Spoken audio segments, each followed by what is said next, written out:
আৰু এডাল মীনাক্ষী নাথে এডাল উপহাৰ দিছিলে। চব উপহাৰ দিছে। কিমান ধুনীয়া মোৰ জীৱনটো, ইমান মৰম পাওঁ মানুহৰ পৰা। আজি প্ৰথমতে ভাল লগা কথা এটাই কৈ লওঁ দেই, তাৰপিছত আহিম এটা গুৰুত্বপূৰ্ণ বিষয়ো আলোচনা কৰিম। তাৰ আগতে ভাল লগা কথা এটা কৈ লওঁ, নহয় জানো?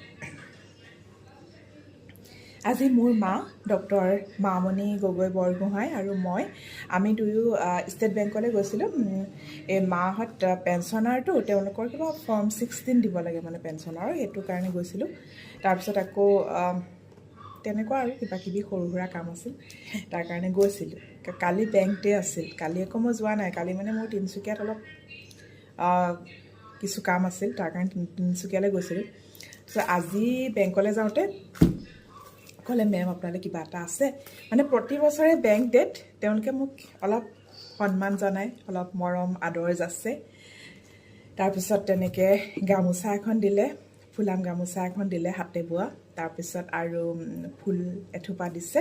তাৰপিছত আৰু এইটো দিছে। এতিয়া ফুলাম গামোচাখনটো দেখিলোৱেই, আৰু এইটো ফুলাম গামোচাটো আপোনালোকে সকলোৱে দেখিছে, হাতে বোৱা। খালি হাতে বোৱাই আচলতে সকলোৱে দিব লাগে, হাতে বোৱাই দিছে তেওঁলোকে। এইটো উপহাৰ কি আছে সেইটো মোৰ আপোনালোকৰ আগত খুলি চাবলৈ মন গ'ল। সেইটোকে চাই লওঁ ৰ'ব।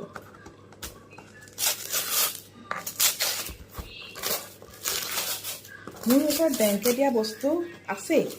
যোৱাবাৰ আকৌ তেওঁলোকে সেই জানুৱাৰী মাহতো হেৰি কৰিছিলে, তেতিয়াও তেওঁলোকে এতিয়াও দিছিলে। এতিয়া এইটো চব ষ্টেট বেংকৰ লগ'টো আছে। কিমান ধুনীয়া লাগিছে ন? ষ্টেট বেংকৰ লগ'টো আছে। এইটো মই সন্মান হিচাপে থৈ দিম। তেওঁ বেলেগ এটা কথালৈ আহোঁ। এইকেইদিন খুব ছ'চিয়েল মিডিয়াত এটা কথা খুব চৰ্চিত হৈ আছে যে মানুহে নিজৰ মৃত্যুৰ কথা আলোচনা কৰি পেলাই, বা মৃত্যুৰ পিছত কি কৰিব লাগে সেইখিনি কথা মানুহে নিজে থিৰাং কৰি যাব পাৰে নাই। মই ব্যক্তিগতভাৱে ভাবোঁ, মৃত্যুটো যিহেতু জীৱনৰ এটা অংশ, আৰু সেইটো আমি সকলোৱে জানো। মৃত্যুক বাদ দি কাৰো জীৱন পূৰ্ণ নহয়।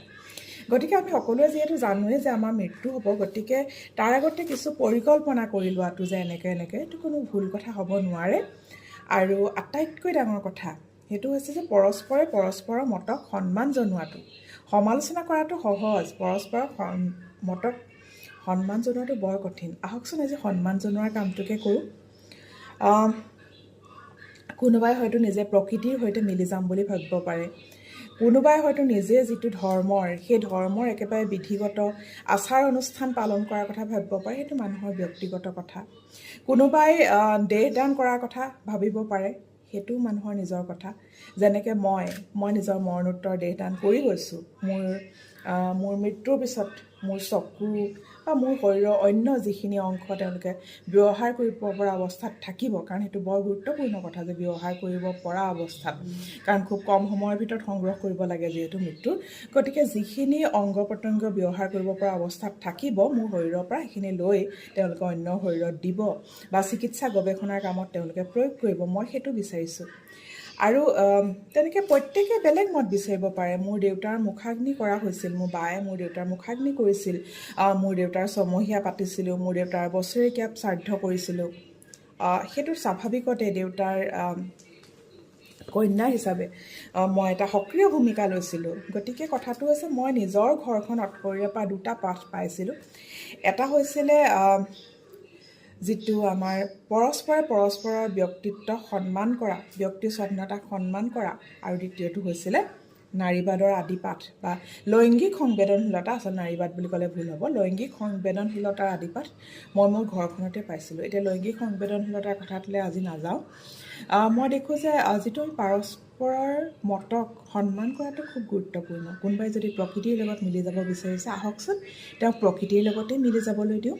কাৰণ আজিকালি প্ৰকৃতিৰ লগত মিলি যোৱাটো মই দেখিছোঁ যে বহুত ঠাইতে হৈছে যে মৃতদেহক বেলেগ এটা ৰূপ দি পেলাই প্ৰকৃতিৰ লগত মিলি কৰি দিয়াটো হৈছে। তেনেকুৱা ধৰণৰ বহুত কথা, বহুত নিউজ আমি পাই থাকোঁ। গতিকে তেনেকুৱা কথাও হৈ থাকে।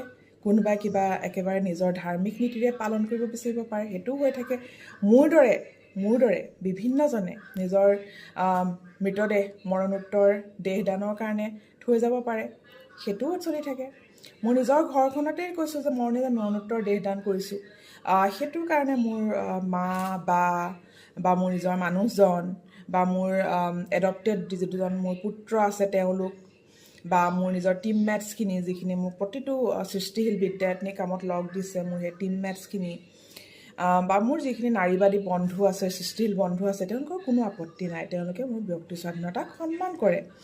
গতিকে আমাৰ নিজৰ ঘৰতেই দেখিছোঁ মই যে বেলেগ বেলেগ ধৰণে, কাৰণ মোৰ পৰিয়ালতে মৈদাম দিয়া মানুহো আছে। আনকি মোৰ নিজৰ মানুহজনেও কৈ থাকে বোলে তেওঁৰ যেতিয়া মানে মৃত্যু হ'ব তেওঁ মৈদাম দিয়াটো বিচাৰিব। গতিকে কোনোবাই মৈদাম দিয়াটো ভাল পাব পাৰে, কোনোবাই মৰণোত্তৰ দেহদান কৰিব পাৰে, কোনোবাই সম্পূৰ্ণ নিজৰ ধৰ্মীয় ৰীতি নীতিমতে মৃতদেহ সৎকাৰ কৰা বা কবৰ দিয়া বা দাহ কৰা, সেইটো বিচাৰিব পাৰে, বা কফিনত থোৱা তেনেকুৱা বিচাৰিব পাৰে। আৰু সেইটো মানুহৰ নিজৰ কথা, হয়নে নহয়? সেইটো মানুহৰ সম্পূৰ্ণ নিজৰ কথা। আৰু মই ভাবোঁ এই ক্ষেত্ৰত কাকো ইজনে সিজনক সমালোচনা কৰাৰ পৰিৱৰ্তে আহকচোন আনজনে আনজনৰ মতক সন্মান কৰিবলৈ শিকোঁ। আজি সেইখিনিয়ে কৈ আজিলৈ সামৰিছোঁ যে আহক আমি প্ৰত্যেকে প্ৰত্যেকৰ মতক সন্মান কৰিবলৈ শিকোঁ। মই যদি মৰণোত্তৰ দেহদান কৰিছোঁ, সেইটোক মোৰ পৰিয়ালৰ বাকী মানুহবিলাকে সমৰ্থন জনাইছে, কিন্তু মোৰ দেউতাৰ মুখাগ্নি কৰা হৈছিল সম্পূৰ্ণ হিন্দু ধৰ্মীয় ৰীতিমতে, বা তাৰপিছত দেউতাৰ ছমহীয়া বছৰেকীয়াও পতা হৈছিল সম্পূৰ্ণ হিন্দু ধৰ্মীয় ৰীতিমতে। সেইটোতো মই সক্ৰিয় অংশ লৈছিলোঁ, কাৰণ আমাৰ পৰিয়ালটোতে এইটো আছে যে আমি প্ৰত্যেকে প্ৰত্যেকৰ ব্যক্তি স্বাধীনতাক সন্মান কৰোঁ, প্ৰত্যেকে প্ৰত্যেকৰ মতক সন্মান কৰোঁ। আহকচোন আমি প্ৰত্যেকে প্ৰত্যেকক সন্মান কৰিবলৈ শিকোঁ। পুনৰ ষ্টেট বেংকৰ পৰা পোৱা সন্মান উপহাৰখিনি দেখুৱাই আজিলৈ আপোনালোকৰ পৰা বিদায় লৈছোঁ। আৰু পুনৰ এইটোৱে ক'ম যে ছ'চিয়েল মিডিয়াত হয় সমালোচনা কৰিবলৈ সহজ, কিন্তু আহকচোন আমি আনজনে আনজনক ভাল পাবলৈ শিকোঁ, মৰম দিবলৈ শিকোঁ আৰু সন্মান কৰিবলৈ শিকোঁ। আৰু এই ওপৰৰ ছবিখন দেখিছেনে বাৰু? আৰু ছবিখনকে শেষ কৰি দিম দেই ভিডিঅ'টো। তাইৰ বুকুৰ ৰ'দজাকে শব্দৰ সৈতে খেলি থাকে। তাইৰ বুকুৰ ৰ'দজাকে শব্দৰ সৈতে খেলি থাকে। বহি থাকিলেহে বেছিকৈ ওলাই, বুজিছে? এইখন ছবিখন তাইৰ বুকুৰ ৰ'দজাকে শব্দৰ সৈতে খেলি থাকে, ইমান ধুনীয়াকৈ অঁকা হৈছে। এয়া স্বাতি কিৰণ আৰ্ট গেলেৰী। গতিকে সেইখিনি কথাকে কৈ পৰস্পৰে পৰস্পৰক সন্মান কৰাৰ কথাকে কৈ আজিলৈ সামৰিছোঁ। ধন্যবাদ আৰু বহুত মৰম।